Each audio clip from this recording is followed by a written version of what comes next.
이슈 칼럼 시간입니다. 에스핀 김형진 대표와 함께하도록 하겠습니다. 어서 오세요, 대표님. 네, 안녕하십니까?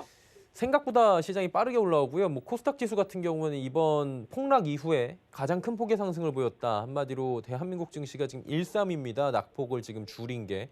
그 정도로 어느 정도 반영이 잘 되고 있다라는 생각으로 바꿔서 말씀드릴 수도 있을 것 같은데 궁금한 게 이 악재가 시장에 어느 정도 반영된 겁니까, 지금? 예, 그러게 말입니다. 지금 악재가 어느 정도 반영이 됐다라는 거를 이제 투자자들도 인식을 하기 시작했다라는 것이죠. 그래서 오늘 제가 드리고 싶은 말씀은 악재가 반영이 됐기 때문에 무서워하지 말자. 이거를 이제 한 템포 더 넘어서 이걸 투자자분들이 다들 대부분의 투자자분들이 이제 이걸 인식하기 시작했다. 그렇다라고 한다면 그 다음 단계로 빨리 우리가 넘어가야 된다. 이 말씀을 드리고 싶은 것입니다. 그래서 말씀하신 대로 이 선반영이라고 그러지 않습니까? 먼저 다 반영이 돼버렸다라고 투자자들이 인식하고 있는 그 정도를 놓고 보면은 거의 지금 나오고 있는 악재들 상당 부분을 인식을 하고 있다 이렇게 봐야 될 것 같습니다. 그래서 대부분의 투자자가 선반영되고 느끼고 있다 이렇게 본다면 시장은 더 이상 기대감만으로 반등하기 힘든 것이죠.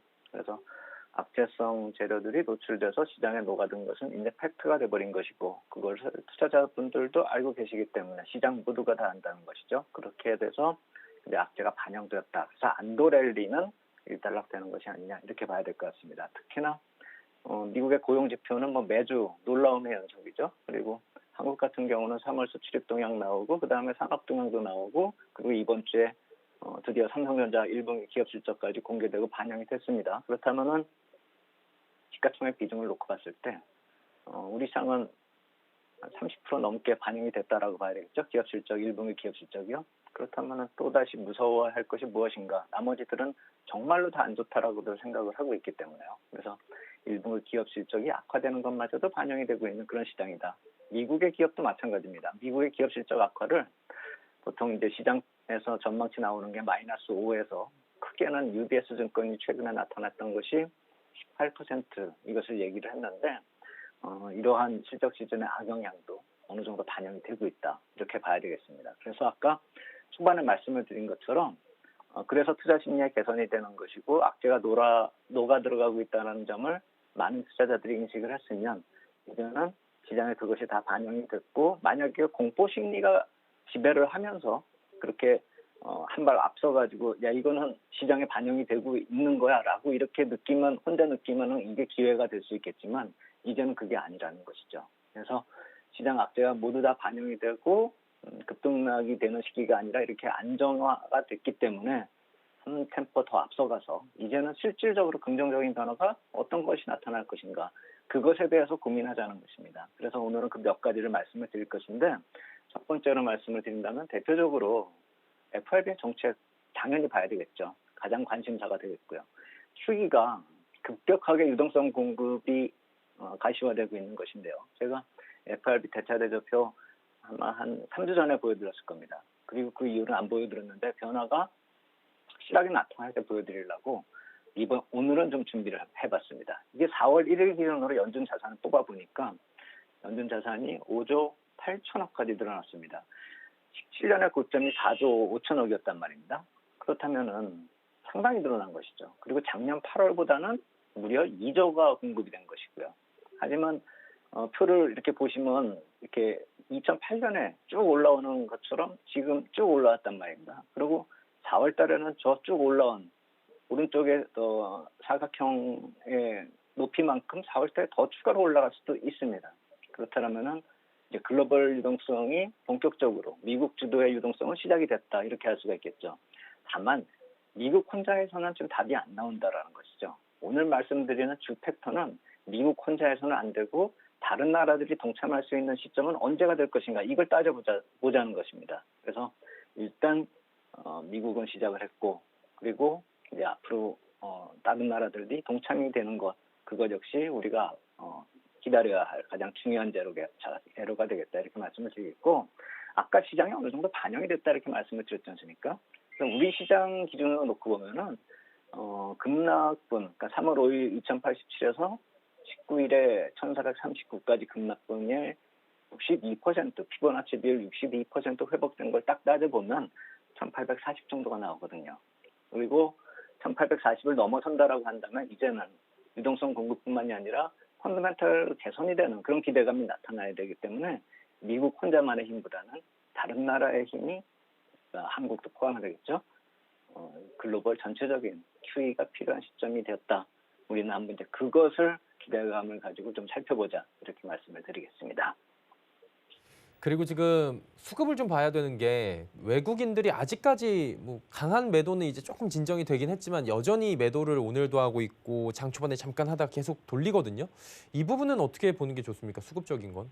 네, 그래서 이 수급을 보려면은 이제 우리가 테드 스프레드나 EMBI 스프레드처럼 이 크레딧 지표, 유동성 지표 이쪽을 좀 봐야 될 것입니다. 그래서 가장 중요한 것은 이제 달러 유동성이 개선이 돼야지 뭐 시작이 되겠죠. 그리고 그 다음에는 이머징 마켓 쪽이 변화가 돼야 되겠죠. 그래서 테드 먼저 보고 EMBI 쪽을 봐야 되기 때문에 EMBI 쪽 지금 보기는 약간 좀 잃는 것 같고 테드 스프레드 쪽을 좀 우리가 살펴볼 필요가 있어 보입니다. 그래서 이게 08년 같은 때도 테드 스프레드가 쫙 올라왔었는데 그때는 이제 금리가 좀 지금보다 많이 높았었거든요. 한 5%대 전후로 해가지고요. 그래서 일단 올라온 다음에 좀 많이 이렇게 하락을 하는 그런 모습으로 좀 이렇게 좀 진폭이 컸다, 이렇게 볼 수가 있거든요. 그래서 그때하고 지금을 좀 절대 폭으로 좀 비교할 수는 없겠지만 그 폭보다는 방향을 좀 논할 때가 된 것이 아닌가. 그래서 그때와 지금하고의 이 테드 스프레드를 비교하려면은 지금 미 국채 금리가 3개월물이 바닥에 있고 0% 제로 금리의 정책 금리를 따라가기 때문에 이쪽은 올라올 일이 없는 것이죠. 그렇다라고 본다면 테드 스프레드가 낮아지려면 이 국채 금리, 미국 국채 금리가 올라갈 일이 없기 때문에 리버 금리가 내려와야 되겠죠. 그래서 리버 금리 추이를 한번 2008년부터 2020년 4월까지의 흐름을 한번 비교하는 그래프를 가져왔는데, 표에서 보시면 제가 왼쪽에 동그라미처럼 2008년처럼 이렇게 좀 쭉 빠져 내려오는 모습이 나타나야 되는데 지금 오른쪽의 동그라미는 올라와서 내려갈락 말락 하고 있는 그런 상황이거든요. 그래서 이 리버 금리 스스로가, 그러니까 유로 금리 자체가 좀 스스로가 하락을 해야지만 크레딧 지표가 개선이 된다는 것이죠. 지금 저게 개선이 되려고 시작을 하고 있는 그런 모습이 나타나고 있기 때문에 제가 그래서 지금 저 오른쪽에 동그라미는 지금 너무 좀 작게 그려져 있어서 자세히 볼 수가 없어서 저것을 확대한 표를 하나 더 만들어 봤습니다. 그러니까 2019년 11월부터 올해 4월까지의 표를, 그러니까 저 동그라미를 확대한 표죠. 그걸 확대를 해보면 제가 또 이 역시 마찬가지로 지금 내려오고 있는 그런 부분을 제가 표시를 한 것이죠.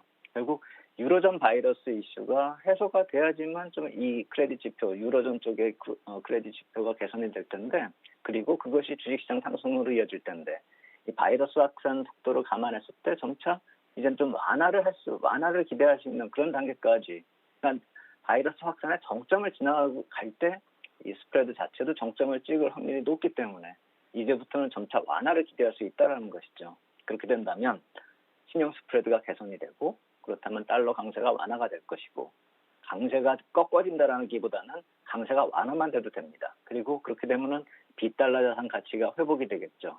그렇게 되면 아까 말씀드린 글로벌 중앙은행 QE가 이제 공조화를 들어서는 그 단계까지 간다는 것이죠. 그래야지 본격적인 글로벌 유동성 장세가 도래한다, 이 말씀을 드린 것입니다. 글로벌 중앙은행들 지금 뭐 우리 한은도 그렇고요. 공조하고 있지 않습니까? 전 세계가. 이게 효과를 기대를 하고 있잖아요. 이게 본격적으로는 언제쯤이면 효과가 좀 나타날까요? 네, 그거가 이제 오늘 말씀드린 가장 중요한 예. 팩트인데, FRB의 글로벌 QE 공조화, 그러니까 FRB 혼자 하는 게 아니라 다른 나라 은행들도 같이 뛰어들어야지만 이게 모든 게 해결이 된다라는 것이죠. 그러니까 단순히 유동성 공급뿐만이 아니라 그래야지만 펀더멘탈의 어떤 정도 개선도 좀 우리가 기대를 할 수 있기 때문입니다. 그리고 실질적으로 2008년에도 FRB 혼자 한 것이 아니라 다른 중앙은행들이 다 개입을 해서 GDP 대비 얼마나 개입을 했는가 순위를 따져봤을 때 우리나라도 이게 상위권에 속해 있었거든요. 그래서 아직은 우리나라 쪽에서도 뭐 특별한 것이 나타나고 있지는 않고 있지만 우리나라 중심으로 또 중국 중심으로 이쪽에서의 변화가 나타날 가능성은 우리가 계속 봐야 된다는 것이죠.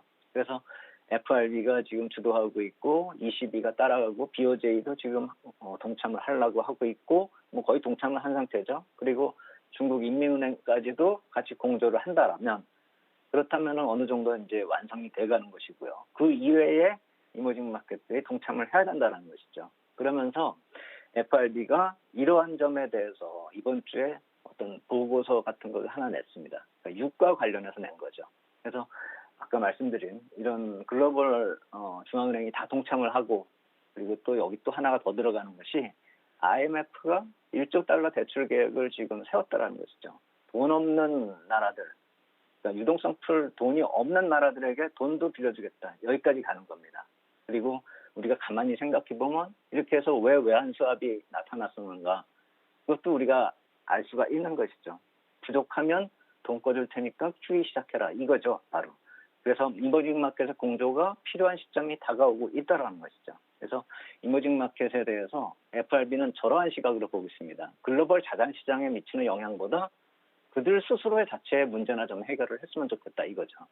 왜냐하면 이머징 국가 GDP가 한 5%에서 7%씩 감소가 되고 있기 때문에 자력으로 이렇게 글로벌 자산 시장 쪽으로 뭘 보탤 수 있는 능력은 안 되기 때문에 자체의 문제를 해결하는 차원에서 좀 기대를 하고 있는 것이고 만약에 그게 안 될 경우라고 한다면 이게 악순환의 사이클이 돌기 때문에 선진자산 쪽에서 돈을 푼다 하더라도 다시 또 선진자산 쪽으로 글로벌 경색 현상이 돌아오니까요. 자산 시장의 유동성 경색 시장이 경색 현상이 돌아오니까요. 그래서 이머징 마켓은 QE를 하더라도 좀 스스로 해결할 수 있는 정도를 기대한다. 이렇게 얘기를 하는 것이고 이머징 마켓의 유동성 공급을 위한 조건들로 이것저것을 따지고 있는데 유동성 부족에 대해서 상품 시장의 약세가 상당한 비중을 차지하고 있다는 것이죠.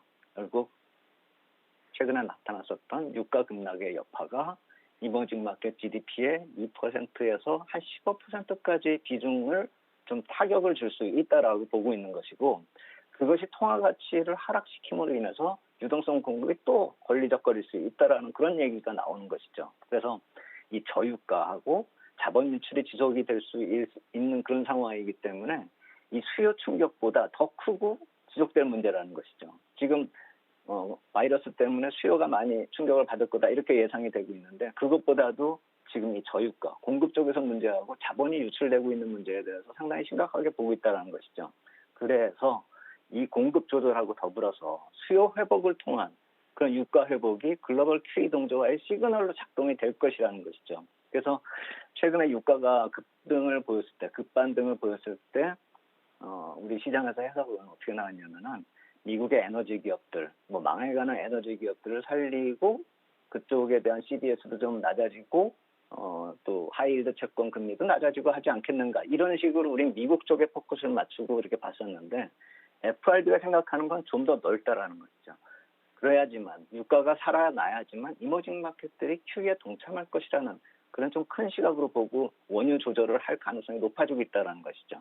그래서 이번 주 후반에 오펙 관련해서 이 석유 관련 또 회의가 하나 열리지 않습니까? 제 생각에는 이번 주 후반 쪽에서 나타나는 변화가 이 4월 중반, 이제 4월의 중반으로 들어서지 않습니까? 다음 주면요. 그때 가장 중요한 팩트가 될 것이고 거기서 유가 관련한 어떤 모멘텀이 발생이 된다라고 한다면 여태까지 나타났던 유동성보다 더 큰 실질적인 QE가 글로벌 QE가 시작될 수 있다라는 점 우리가 좀 주목하고 지켜볼 필요가 있어 보인다 이렇게 말씀을 드리겠습니다. 그러면 외국인들이 만약에 빠르게 지금 귀환하지 않는다면에 대한 대안도 좀 있어야 될 것 같아요. 그 부분은 어떻게 봐야 될까요? 예, 그래서 외국인 이제 귀환을 그러한 아까 말씀드린 이번 주 후반에 나타나는 변화, 뭐 그런 변화도 있어야 될 테고, 그건 이머징 마켓 쪽에 긍정적인 변화가 나타나야지 돌아올 것이고, 또 아까 초반에 말씀을 드렸듯이 리버 금리하고 연동되는 그런 크레딧 지표, 그러니까 테드 스프레드가 또 개선이 되는 모습이 지속이 돼야지만 이게 유동성이 살아날 테니까 돌아오겠죠. 그래서 당장의 외국인 귀환을 기대하기에는 이것저것 살펴봐야 될 게 너무 많다라는 것이죠. 그런데 그 이전에 우리가 좀 개선될 수 있는 점, 그 점을 좀 살펴본다라고 한다면 삼성전자 1분기 기업 실적에서 우리가 좀 인식할 수 있듯이 아까 초반에 말씀을 드렸던 악재가 반영이 되었다라고 인식할 수 있는 서프라이즈가 아닌 눈높이가 낮아졌기 때문에 저런 기업 실적이 나와도 놀라지 않는다는 점. 결국 그렇다면 향후의 수출입 실적이나 산업 동향을 주목하면서 어느 정도 더 나빠지지만 않는다라고 한다면 시장은 충격을 받지 않고 어느 정도 하방 경직성을 계속 키울 수 있다라는 것이죠. 외국인이 안 돌아와도요. 그리고 특히나 대차 잔고가 급감했다는 얘기는 지난주에도 말씀을 드렸죠. 근데 이제 주식 선물 쪽의 매도도 어느 정도 감소가 되고 있습니다. 외국인 쪽에서요. 그렇다라고 본다면은 상방으로 뭐 시장을 좋게 본다 이거보다도 하방 쪽으로 리스크는 많이 감소했다라는 것이 어느 정도 외국인 포지션 쪽에서도 우리가 찾아볼 수 있다라는 것이죠. 그래서 글로벌 유동성 완화 시그널만 나타나 준다면 그것이 부과된다라고 한다면 이제 상방 시도, 본격적인 상방 시도를 할 수가 있다라는 것이죠. 여태까지는 하방 리스크가 많이 줄어들었다 이렇게 보시면 되겠습니다. 그래서 아마 우리가 시그널을 잡을 수 있는 아까 말씀드린 에너지 화학 이쪽 업종을 우리가 또 우리나라에서도 좀 지켜볼 필요가 있다라는 생각이 됩니다. 그래서 뭐 개별 기업 투자를 해도 가능할 테고, 뭐 원유 관련 ETF를 해도 될 테고, 에너지 화학 관련 ETF를 해도 답이 될 것입니다. 실적이 좋아서가 아니라 지금이 바닥일 수밖에 없는 그런 환경 요인이고 개선이 될 경우에 가장 빠르고 시그널이 빠르게 올 것이라는 점에서 우리가 이쪽을 배제할 것이 아니라 실적은 안 좋아도 향후를 기대하고 한번 지켜볼 필요가 있는 업종이다 이렇게 보고 최근 유가 반등 때 힌트를 얻었죠. 가장 빨리 이쪽에 대해서 유가의 변화에서 이쪽이 가장 빨리 변화됐고 전체적인 글로벌 QE가 그리고 글로벌 자산 시장이 유가에 대해서 얼마나 민감하게 반응하는지 그리고 그 민감하게 반응하는 것은 단순히 미국 에너지 기업뿐만이 아니라 아까 말씀드린 그런 FRB가 보고 있는 큰 시각의 배경이 있다는 점을 감안한다면 이쪽이 배제될 것이 아니라 이제부터는 이쪽에서 기회를 좀 찾을 필요가 있겠다. 에너지 화학 쪽의 섹터는 우리가 하나의 좀 시그널로 편입하면서 시장을 좀 지켜볼 필요가 있겠다. 이렇게 말씀을 드리겠습니다.